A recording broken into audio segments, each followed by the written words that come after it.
What's up, everybody? My name is Daniel Hearn from Hard Knocks Talks. I am happy to be here today in partnership with the Office of One Health and Wellness at the University of Saskatchewan to bring education to St. John's Ambulance therapy dog teams volunteering in our community and others as well. Before we get started, I would like to acknowledge that I am coming to you today from Treaty 6 territory and the homeland of the Métis people in Saskatoon, Saskatchewan. Today's guest is Anne Howie. Anne is going to be speaking about therapy dog behavior and care. Let's bring her in. Hey, Hi, Anne, Daniel. how are you? What's up, everybody? My name is Daniel Hearn from Hard Knocks Talks. I am happy to be here today in partnership with the Office of One Health and Wellness at the University of Saskatchewan to bring education to St. John's Ambulance therapy dog teams volunteering in our community and others as well. Before we get started, I would like to acknowledge that I am coming to you today from Treaty 6 territory and the homeland of the Métis people in Saskatoon, Saskatchewan. Today's guest is Anne Howie. Anne is going to be speaking about therapy dog behavior and care. Let's bring her in. So why don't you tell us a bit about who you are and why you do the work that you do before we get started? Thank you. This is a work of passion for me. I started to work doing animal-assisted work in the late 1980s. I'm sure some of these viewers won't have even been born at that point, but that's how old I am. I am a psychotherapist, and I was incorporating animals into my practice then. And then in 2000, I started also working professionally as a dog trainer. When I had been working with dogs and other species in my practice, I realized I needed to know much more about the species in order to work with them effectively and safely and ethically. So I have been working both as a psychotherapist and a professional dog trainer since way back when. I was fortunate enough to be part of the initial group of people who developed the very first standards of practice in the field. People will notice I have all kinds of letters after my name. For some reason, humans like to have letters after their name. Mm-hmm. The CCA part is that I am a certified carrot assessor. That doesn't mean the vegetable, but it means a test that looks at identifying the essential personality characteristics of animals and then how to work with those characteristics instead of against them when we are working with animals. The CCFT says that I am certified as a canine fitness trainer. So physical fitness and conditioning fits in very well with working with animals, making sure that they are in the best shape to be able to do the work we are asking them to do. And then the LICSW, ACSW is the psychotherapy part. So that's the nutshell version. That wasn't very much of a nutshell, was it? That was quite lengthy. This was a big nutshell, yes. Okay, Anne. Well, the floor is yours. Take it away. Thank you. Well, as Daniel said, I also want to take a moment to acknowledge that I live and work in the area of the Medicine Creek Treaty, which is the traditional territory of the Squaxin, Cowlitz, Coast Salish, and Nisqually peoples. I acknowledge the history of invasion that characterizes these lands, and I honor these people's stewardship of the region's waters, plants, and animals. I recognize that all are visitors here who are not Salish peoples. I commit to join these peoples to build relationships and restore the living world around us. Similarly, and in connection with this presentation today, I'm going to ask you as a viewer to acknowledge that you are your dog's guide to living successfully in our 21st century human-centric world. I also ask you to commit to helping your therapy dog feel safe, not just at home, but in every aspect of our work. Erin Beckwell, in her earlier presentation, talked about how important feeling safe is for us as humans. And this feeling of safety is not just important for us humans, but also for our dogs. So I hope you'll give that some thought as we are proceeding. And so, yes, to help you make this, what can I say, bring it home, to make it more yours, not just something that you are watching to fulfill some obligation, I would like for you to think about these things as we're going through and getting to spend time together today. So first, to consider what parts of visiting might be stressful to your dog, and what might the impact of stress be on our therapy dogs in general, and then specifically, how does your dog show that she or he is stressed? So you might just keep those in mind as we proceed. So as I have been working in the field, as I said, for a very long time, I've found that there are two significant misconceptions that I come into over and over. The first one is that if the human is happy, then the dog must also be happy. There is that assumption, and that can be a misconception. The second big misconception is that all dogs like to be petted, and maybe all dogs like to be petted all the time. Neither one of those is 100% true. And so that brings us to the learning objectives. One of the first learning objectives, we have three, is that you will, by the end, be able to identify 5 common canine behaviors and their meaning. In other words, what in your dog's body language is going to tell you something about what's going on for your dog, what they're feeling, maybe even what they're thinking. The second is that I would like for you to be able to recognize eustress, stress, and distress in domestic dogs. Interestingly enough, this relates again to Erin's talk, because she talked a bit about eustress and stress.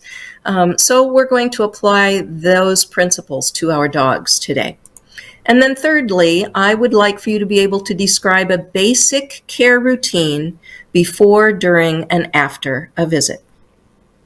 All right, so one of those first misconception, is that if the human is happy, the dog is also happy. I'd like to introduce you, or remind you, perhaps, of this term called inattentional blindness. Basically, what this means is that we can miss what is right in front of our eyes. This happens to us all the time, and often rarely do we understand or recognize it. That's why it's inattentional. That's why it's blind. We just don't even realize that it's happening. So sometimes we don't know exactly what to look for. Sometimes we are focused on something else so that we don't see it. But we all do this, and then we can really be surprised at how often we do it. So here's an example for you. This is a copy of the back in a photo frame that I purchased. I saw this photograph and I thought, oh my goodness, this is such a perfect example. I need to buy the frame. Did not have any use for the frame. I just wanted to get that photograph in it. So here is half of the picture. Clearly, this girl looks happy. She's smiling, her eyes are smiling, she's got something fuzzy in her arms. But let's look at the entire picture. And then we see that this fuzzy dog, actually, if we look really closely, that dog is not as happy as that girl is. And let me show you just a couple of things about why. We're going to notice first that that dog's head is turned away from the girl. And we're also going to notice that that girl's hand is holding the dog's head in place. This dog can't move much. He is really being held in place.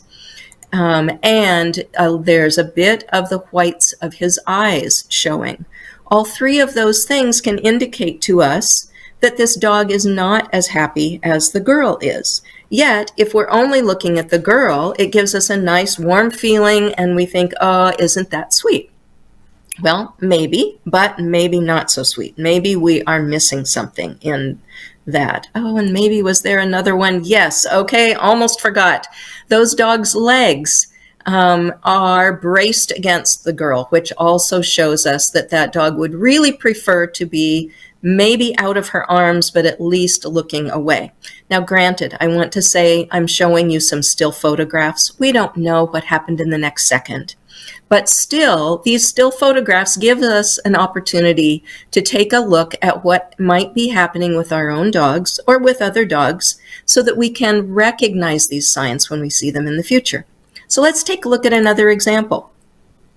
Here is another young child hugging a dog, and there is an arrow, let's see, right in here, showing you that this dog's eyebrows, we can really see his eyebrows, which means the facial muscles are contracted enough for us to be able to see kind of like a frown on this dog's face.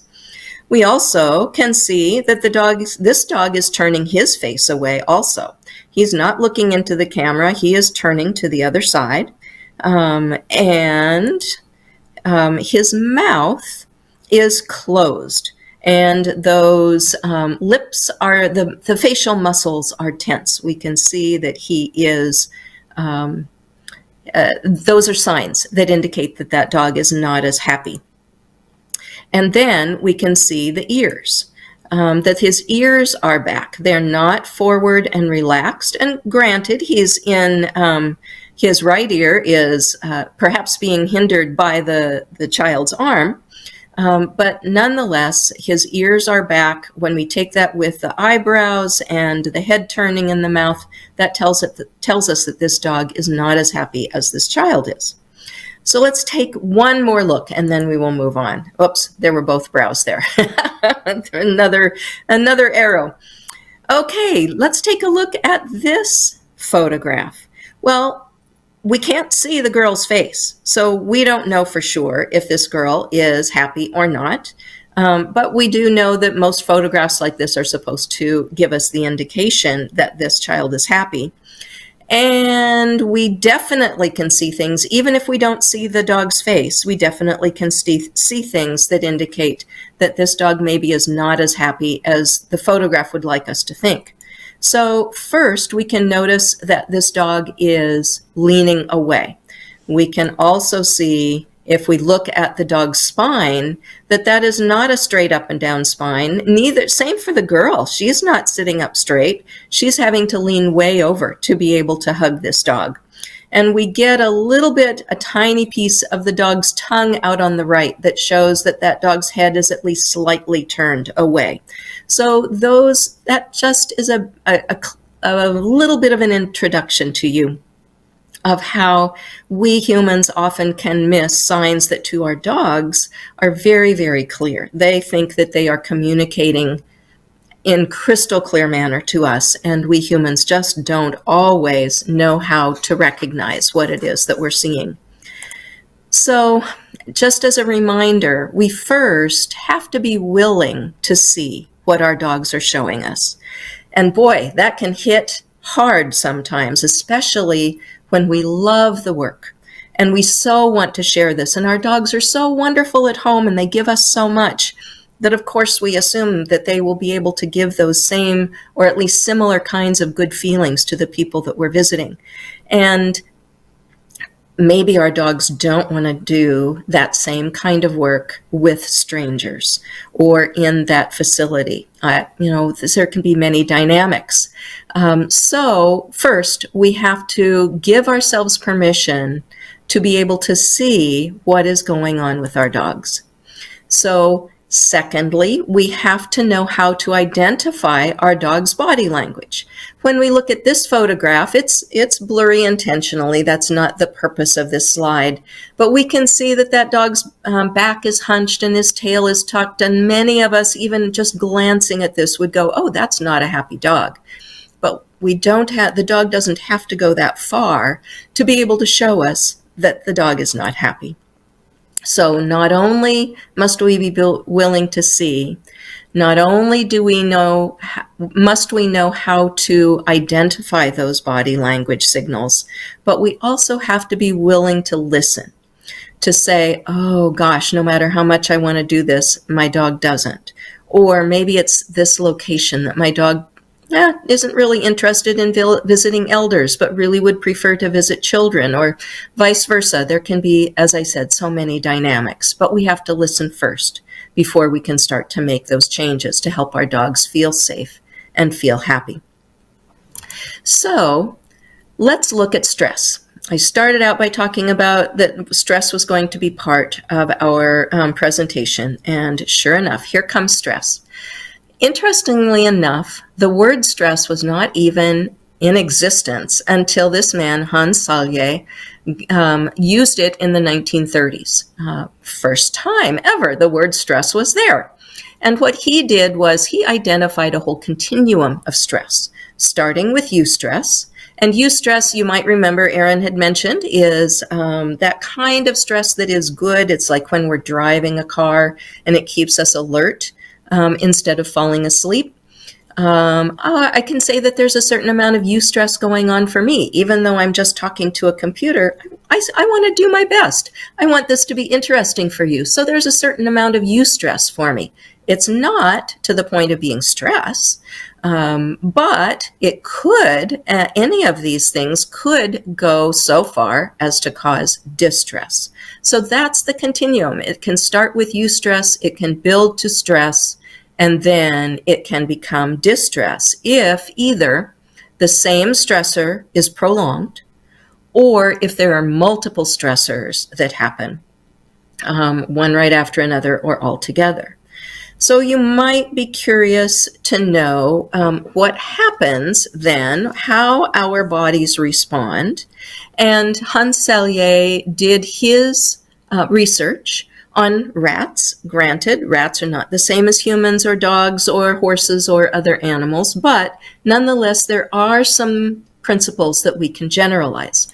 So as we look at that same continuum, when there is eustress that is prolonged, then our bodies can go into a state of alarm.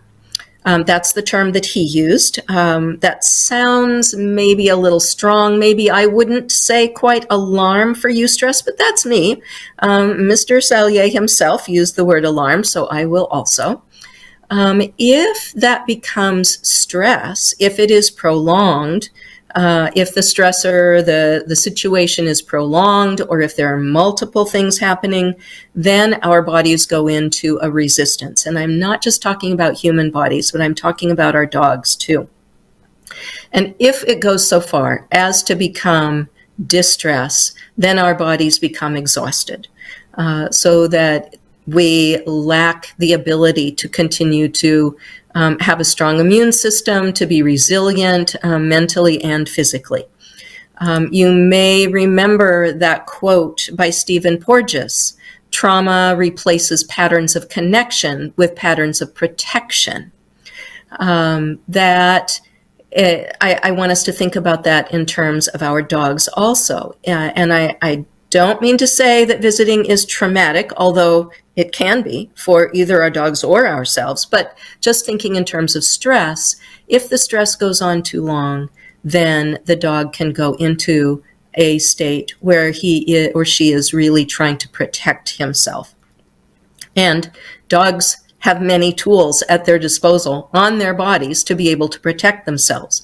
We do not want them to feel like they have to protect themselves. We as handlers, want to be the ones who are paying attention to their needs and protecting them. So I want to give you a little bit of a personal story here. The photograph that you see of that little Sheltie is her. She was one of my dogs many years ago, and her name was Key. Short for Está aquí, which means she is here in Spanish. We just called her Key. And she was my second therapy dog. So that was a long time ago. I am happy to say I've learned a lot since then. And I want to give Key I want to honor her. And I am grateful to her for teaching me what she did. She and I had worked together in Texas in a psychiatric hospital. Very successfully. She had done incredible work with many of my patients there. And so when I moved to Washington State in the United States, I thought, I was going to work in another psychiatric unit. I thought she would enjoy it just as much as I was. Same thing, right?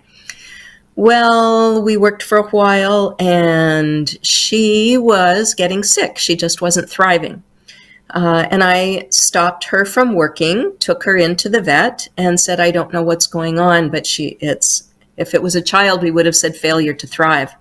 And my veterinarian metaphorically scratched his head and said, I don't know what's going on. I'm not seeing anything in particular that is causing her weight loss, that's causing her vomiting, that's causing her mental distress. But I will tell you that it looks like she may only have a couple of months to live if things continue in this way. I was devastated to hear that, and absolutely retired her from working. I had before that thought that maybe she could get better and go back to work with me, but no, that was going to be it. So her lifestyle changed completely, and it became one of fun and play, so that anytime that she and I were together, not anytime, but I focused on playing with her and giving her fun outings in the times that we had together. Well, you're probably anticipating what I'm going to say. She got better. Once she wasn't working and once we were doing so much fun, that prognosis of maybe a couple of months, she lived for several years, about 2 years beyond that time. I recognized that I was killing my dog by making her work. That brings tears to my eyes. It makes my heart swell. You can tell by the tremor in my voice that still troubles me. I had the best of intentions, but I was not being kind to my dog. I was not looking out for her welfare. I was not looking out for her well-being. So this is one of the reasons why therapy animal welfare has become, I guess, a banner for me to carry, in honor of Key, in honor of the things that she taught me. And thus I wanted you to know that little bit about her story.